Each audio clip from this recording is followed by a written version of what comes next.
گفتوگوین پرسو باساکەین لەگەڵ زۆر بەڕێز کە خدر مستەفان دامێن ئەنجومەنی سەرکردایەتی یەکێتی نیشتیمانی کوردستان کا خدر سڵاو لێبێم کاتت بار سپاس بۆ بەشداریکردنت لەگەڵمان کا خدر بە ڕوانینی ئێوە ناکۆکیەکانتان لەگەڵ پارتیدا هێندە قوڵە کە ڕێک ناکەون سڵاو کاگرانکۆ سڵاو بۆ کورسات سڵاو بۆ بینەرە بەڕێزەکان و بەداخەوە کە بارودۆخی ڕۆژهەڵاتی ناوەڕاست بەگشتی و عێراق و ناوخۆی هەرێمی کوردستانیش بە جۆرێکە کە ئەمڕۆ کۆمەڵک کێشە بە ڕوبەڕووی هەرێمی کوردستان بۆتەوە کە کاریگەری لەسەر بارودۆخی سیاسی و پەیوەندی نێوان هەولێر و بەغدا و نێوان پارتەکانی هەرێمی کوردستانیش داناوە لەو چوارچێوەیەدا بارودۆخی نێوان یەکێتی نیشتیمانی کوردستان و پارتی دیموکراتی کوردستان لە دوای هەڵبژاردننی پەرلەمانی کوردستان و کۆبوونەوەی یەکەمی ئەنجومەنی پەرلەمانی کوردستان و هەڵبژاردننی دەستەیەکی کاتی بۆ سەرۆکایەتی پەرلەمان و تا ئێستا ئەم بارودۆخەوە خۆی ماوەتەوە یەکێتی نیشتیمانی کوردستان لە سەرەتاوە ڕێیەکانی زۆر بەڕوونی و ڕاشکاوی ڕێیەکانی خۆمانمان گوتووە کە دەبێت ئەم حکوومەتی هەرێمی کوردستانە یان ئەم کابینەی نوێی حکوومەت بە جۆرێک بێت کە بتوانین حکوومەتێک پێک بێنین کە هاوسەنگی هێزێدا پارێزراو بێت و خزمەتگوزاری و حکوومەتێک بێت کە بتوانێت جیاواز لە حکوومەتی ڕابردوو و لە کابینەکانی ڕابردوو بەتایبەت کابینەینەوە کە جیاوازیەکی زۆر لە خزمەتگوزاری پێشکەشکرا ئێمە ئەمانەوەی حکوومەتێک لە هەرێمی کوردستان پێک بێت و هاوسەنگی هێز بگەڕێتەوە حکوومەتێک بێ جیاوازی نێیاڵی لە نێوان زۆنەکان یان لە نێوان شار و شارۆچکەکان یانیش خورتر لە نێوان شار و شارۆچکەیەک و گەڕک و گەڕکێکی تریش بۆیە ئێمە بارودۆخمان لەگەڵ پارتی دیموکراتی کوردستان سیاتمان ڕوونە ئێمە ئەمانەوێ هەرێمێکی بەهێز هەبێت حکوومەتێکی بەهێز هەبێت بۆی بتوانێت لەم بارەیەوە خزمەت بە هەموو هاوڵاتیانی هەرێمی کوردستان کە لەم چوارچێوەیەدا سەرەتا یەکێتی نیشتیمانی کوردستان و پارتی وەفدیان دروست کرد ئێمە چوینە ناو کۆمەڵک جەلسەی کۆبوونەوەمان کرد بەڵام دوجار دوای هەڵبژاردننی پەرلەمانی عێراق برادرانی پارتی کشانەوە سەرخاڵی سەرەتا و ئەمە بۆەوە دەستپێکی سەرهەڵدانەوەی گێشەیەکی گەورەتر لە نێوان ئەو ڕێکەوتنە یان ئەو لەکتێگەیشتە سەرەتاییەکە لە نێوان ئێمە و پارتیدا هەبوو شتێکرد بۆ من جێی سەرنج بوو دەڵێ ینی جیاوازی لە نێوان گەڕک و گەڕکێکی دیکە مەبەست لەمە چی ینی ئەمە دەزانین دەڵێن جیاوازی لە نێوان زۆنی سەوز و زەردا دەکرێت بەڵام تۆ دەڵێ جیاوازی لە نێوان گەڕک و گەڕکێکی دیکەشدا دەکرێت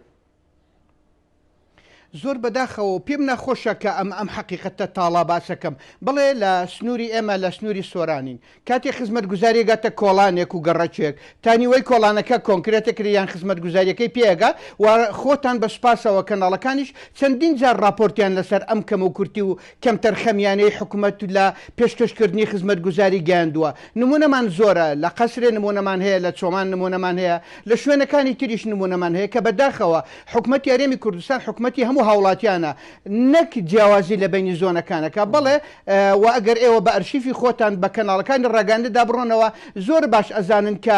کۆنکرێتکردنی کۆڵانێک کە جیاوازی لە بینی کۆڵانێک تا کۆڵانێککە ئەکەن شوێنێک ئەکەن و شوێنە کۆنکرێتێکرێ و قیرەکرێ و قیر ناکرێت ئەمە وای لێ هاتووە کە متمانەی نێوان هاوڵاتیان لەگەڵ حکوومەتی هەرێمی کوردستان بەڕادەیەک لاواز بووە خەڵک ئومێدی نەماوە بڵێ ئەمە کۆمەڵک بەڵگەی زیندوو هەیە گەڕێکێک ماڵێکێتی تێدایە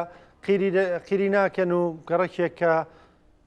ماڵە پارتیەکانی تێدا خزمەت گوزاری باشتری بۆ دەبن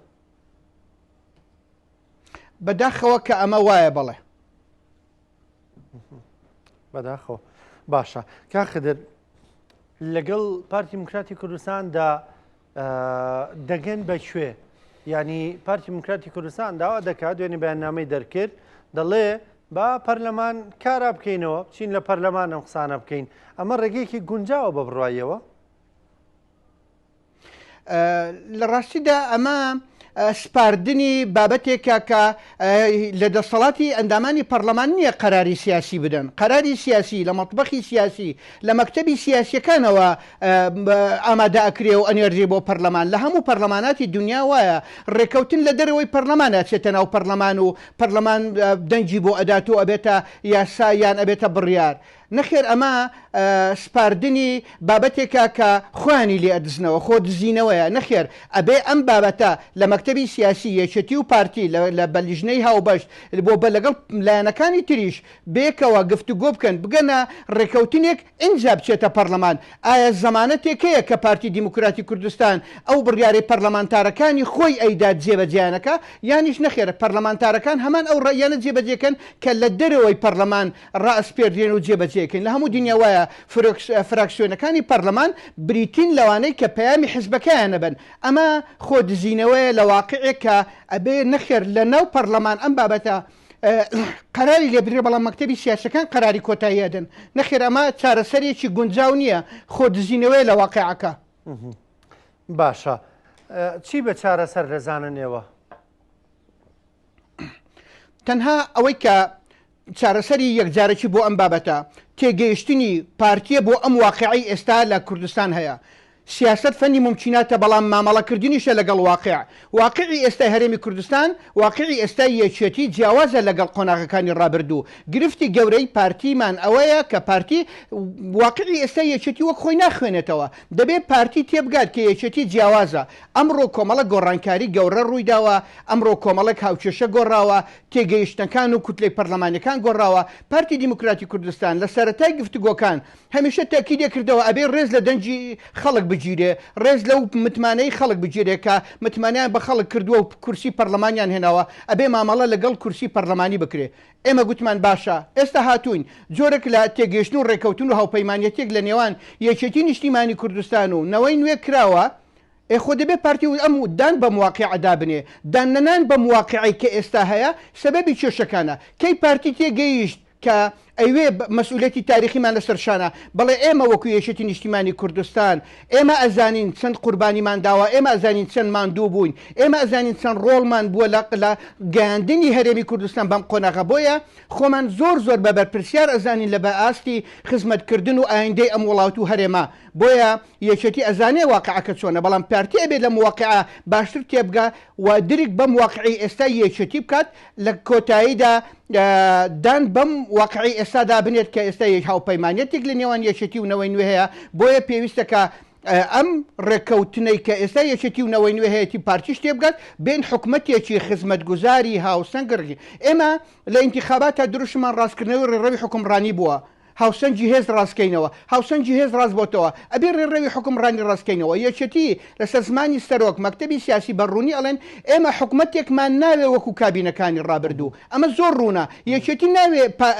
یەکێتی ئەمەوێ پارتی ناوێت لە مواقعە تێبگا تێنەگەیشتن لە مواقعە بەردەوامی دانە بەم بارودۆخەی خراپەی کە باجەکەی کۆمەڵانی خەڵکی کوردستان ئەیدا ئێمە ئەمانەوێ حکومەتێک دروست بێت بە پەلە خزمەتگوزاری بگات بە خەڵک بەداخەوە کە بارودۆخی خەڵک زۆر خراپە ئاماژەت بۆ کردوتە داوسەنگی هێز ئێستا ڕاست بۆتەوە و مانی ئاماژەت بە واقعەکی نوێ کرد ئێستا وسەنگی ڕێ بەڵێن ئەو هێزەی کە هەیە ڕاست بۆتەوە تەواو ئێستا ینی هاوشێوەی پارتی ئێوەش وەکو دەڵێ 39 40 ینی ژمارە کار چەندێک بێ گرنگەوە ئێستا وسەنگن لەگەڵ پارتیدا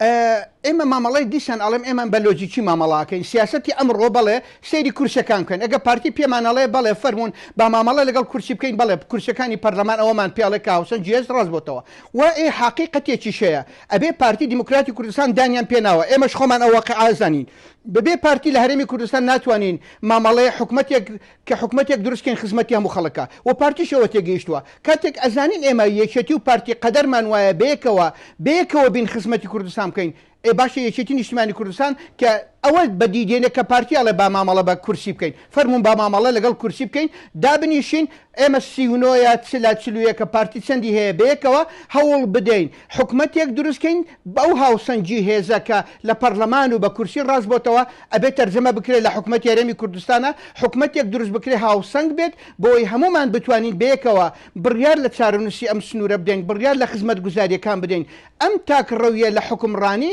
وای کردووە هەرێمی کوردستان ڕوبەڕی کۆمەڵک ئالانگاری و مەترسی گەورە بێتەوە بۆیە پێویست دەکات پەلە بکەین بۆی ئەم مەترسیانەی لەسەر هەرێم هەیە و تەنها بە یەکێتی و پارتی و بە هاوکاری پارتەکانی تری شەکرێ بە تەنیا بە یەکێتی و پارتینا بۆەوەی مەترسیەکان لەسەر هەرێمی کوردستان بگۆڕین بە دەرفەت بۆ ئەوەی هەم هەرێمەکە بەهێز بێت هەم خزمەت گوزاری بکەین هەم حکوومەتێک دروستکەین ئەم حکوومەتە ببێتە مایە ڕەزامەندی خەڵکو و کۆمەلگای نێودەوڵەتی و بشتوانین باشتر مامەڵە لەگەڵ بەغدا بکەین ئەبێ یەک واقعی تێ بگەین ئێمە کاتێک لە ناو هەرێمی کوردستان لاوازین ئەم لاوازیە ڕنگدانەوەی ئەبێت لەسەر هەرێم لەسەر ناوچەکە و لەسەر پەیوەندەکانی نێوان هەرێم و بەغدا هەتا لەسەر پەیوەندی نێودەوڵەتەکانیش ئێمە جاران ئەگەر حکوومەتی هەرێمی کوردستان چەند مانجێک دواکەوت هاوپەیمانان و ئەمریکا بە جۆرێک ڕۆڵیان ئەبوو فشاریانە کرد بەوەی کە دەبێ ئەم حکوومەتە تشکیل بێ ئێستا بارودۆخی خۆمان دوای لە انتخاباتەوە کەن زیارکەی 18 بۆ 20 مانگ بۆ چەندین بەرەو 2 ساڵ ئەڕۆین ئێمە کە حکوومەتمان پێتشکیل نەبووە ئەمە وای کردووە دۆستەکانیشمان تا ڕادەیەک لێمان بێ ئومێد بن بڵێن ئێوە بە کەیفی خۆتان بن بۆ ئەمە مەترسیە نابێ ئێمە دوای ئەو هەموو خەبات و تێکۆشان و قوربانی دانا بێباک بین بەرامبەر خەبات و تێکۆشان و خزمەتی خەڵک مەسئولەتی مێژووی یەکێتی و پارتیە بەڵام واقعەکە ئەوەیە کە پارتیە بێت دان بەوە دابنێ ناکرێ هەموو جومگەکانی دەسەڵات لە هەرێمی کوردستان بەدەستی پارتیەوە بن و پێی وابێ ئێمە دەبێ ئەوەی کە پارتی ئەڵێن ئەوە بکەین نەخێر ئەبێ ئەوە بکەین کە هەمومان لەسەری کۆچین و بەرژەوەندی باڵای میلەتەکەمان و بەرژەوەندی باڵای کۆمەڵانی خەڵکی کوردستان پێکێنانی حکوومەتێکی خزمەت گوزار کە هاوڵاتی خزمەت بکەین ئێمە بە هاوڵاتیان خزمەتکەین چونکە هەمومان بڵێنمان لە هەڵبژاردن داوەکە خزمەتی هاوڵاتیان بکەین هاوڵاتیان لێمانە پرسن کوا خزمەتەکانتان ئێمە کە نامانەوێت جارێکی کە حکوومەتێک تشکیل بێت بەوەی کە پارتی ئەوێ هۆکارەکە ئێوەیە دەبێت ئێمە ئەمانەوە خزمەت بە خەڵک بکەین کاخدر ینی ئێوە پێتان وایە گەر حکوومەتێکی دیکە دروست بێ شێ حکوومەتی پێش و حکوومەتەکە بامان شێوەکو ئاماژەت پێکرد جیاوازی دەکا لە نێوان خەڵکا و حکوومەتی خەڵک نابێ ئێوە بۆیە داوایان دێک پلە و پۆست دەکەن لەو لە ڕێگەی و پلۆپۆستانەوە خزمەتی خەڵک بکەن بێجیاوازی ئێوە کێشەی پلۆپۆستانەیە هەندێک دەڵێن ینی کێشەی پلۆپۆستیانەیە داوای چەند وەزارەتێک دەکرێت ئەگەر ئەم وەزارەت و وەزارەت بدرێ بە یەکێتی نیشتیمانی کوردستان ئیتر وەکو دەڵێ دڵیدا دەمرکێتەوە یان سەقفی داواکاریەوە ئەم وەزیر و ئەو وەزارەت نییە ئێمە کە باسی هاوسەنجی ئەەکەین باسی ئەوە ئەەکەین کە ئێمە نەکرد بەشدار ئێمە شەریکی حەقیقی بین لە حکوومەت حکوومەت بکرێ بە دوو بلۆک بە دوو بلۆکی هاوسنگ پارتی کامێ بە ئەوانە هەڵبژێرێ ناکرێ خۆ هەموو جمگەکانی سەرۆک دەسەڵات لە جمگەکان لە سەرۆکایەتی هەرێم لە سەرۆکی حکوومەت لە جمگە ئەساسیەکان کە بڕیاری حکوومەتی هەرێمی کوردستان داڕژین بەدەستی پارتیەوە بێ و ئێمەش لە پشتەوە سێریکەین بزانین پارتی چیەوەی و حکوومەت چیە کاتی ئێمە سێریکەین ئێمە جارێککە بەوە ڕازی نابین لەسەر زمانی سەرۆک بافڵ مەکتەبی سیاسی بەڕوونی گوتراوە ئێمە حکوومەتێکمان ناوێ هاوشێوەی کابینەکانی ڕابردوو ئێمە خۆمان لە واقعەکە داین کاکە من نمونەیەکتان پێ بڵێم لە ڕابردوودا جادەیەکە بووە لە بینی لە بالیسان شکارتە 23 کیلۆمەتر بووە کەمتر لە 8 میلیارد دیناری بۆ تەرخان کراوە هەمان حکوومەت کە نەحی بالیسان سەر بە قەزای شەقلاوەیە قەزای شەقلاوە سەر بە پارێزگای هەولێرە خەلیفان و بالیسان چەند کیلۆمەترێک لێک دوورن جادەیەکی 8 کیلۆمەتری لە سپیرکەوە تا دێتە خەلیفان زیاتر لە 100 میلیارد دیناری بۆ تەرخان کراوە بەڵام بۆ 23 کیلۆمەتری نێوان شکارتە بالیسان 8 میلیارد تەرخان کراوە ئەمە یەکسانیە لە خزمەتکردن لە کاتێکدا هەردووچەند سەر بە پارێزگای هەولێرن و سەر بە دوو زۆنی بەداخەوە کاڵم بالیسان سەر بە زۆنی سەوزە کە خۆزگە ئەم زۆنانەکە ئێمە ئەمانەوێت هەرێمێکی بەهێزمان هەبێ نەک زۆنی زەرد و زۆنی سەوز ئەم جیاوازیانە ئەبینین چۆن متمانە بکەین کە ئەمە بەردەوام نابێ بۆیە کە ئێمە باسی حکوومەت و وەزیرەکانەکەین ئێمە مەمەسمان نییە پۆست بۆ ئێمە بەڵێ ئێمە ئەمانەوێت پلانێکی حکوومەتە بێت بەرنمەیەکی حکوومەتە بێت ئێمە بەشداری حەقیقی و شەریکی حەقیقی بین لە داڕشتنی قەراری حکوومەت لە جێبەجێکردنی و لە خزمەت گوزاری لە دابشکردنی سەرۆت و سامانی ئەم وڵاتە بە یەکسانی بەسەر هەموو منتیقەکاندا ئێمە ئەگەر باسی گەرمیان بکەین ئایا لە کوردستان سوتماک ناوچە کە سوتماک کرابێ دار و بەردی سوتابێ سەرخان و ژێرخانی سوتابێ گەرمیانە ئایا گەرمیان وەکو پێویست لەم حکوومەتی هەرێمی کوردستانە ئاوەدان کراوەتەوە ئاوڕی لێ دراوەتەوە ئەمە هەموو شوێنەکانی تر گوندی شێخوەسانان و گوندی دۆڵی بالیسان هەموو ناوچەکانی تر ئێمە ئەمانەوێت خزمەت گوزاری لە زاخۆ بۆ ئاخر سنووری خانەقین و کەلار و کفری بە شێوەی ژمارە دانیشتوانە لە سەرەساسێکی زانستی چەندی بەرەکەوێ و بودجە ببینەوە پەرلەمان ئێمە ئەمانەوە پەرلەمانێکی کارەمان هەبیت بۆەوەی حکوومەتی خزمەت گوزار بێ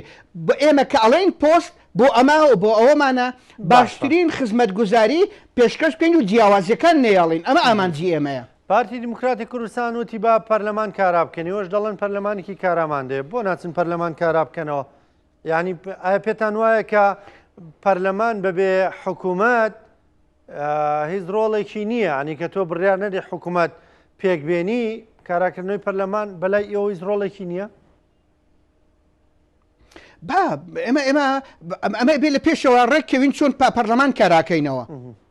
و ئێستا پارتی دیموکراتی کوردستان ئەو لێک تێگەیشتنەی کە لێ ئەو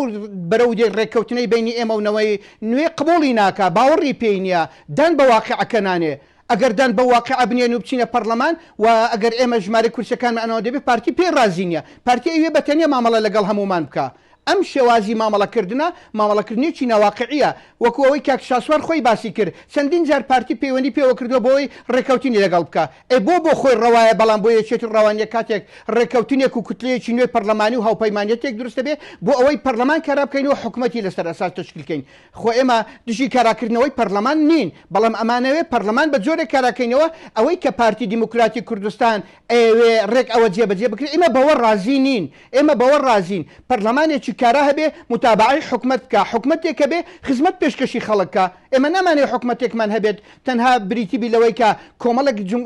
بڕیار بەدەست بە ئارەژی خۆیان بەبێ ئەوەی میزانیە لە پەرلەمان هەبێت پارە تەخشان و پەخشان بکەن ئێستا حکومەتی هەرێمی کوردستان حکومەتی کاربەڕێکەرە بەڵام هەموو ئەو بڕیارانی حکومت ئەیدا حکومەک و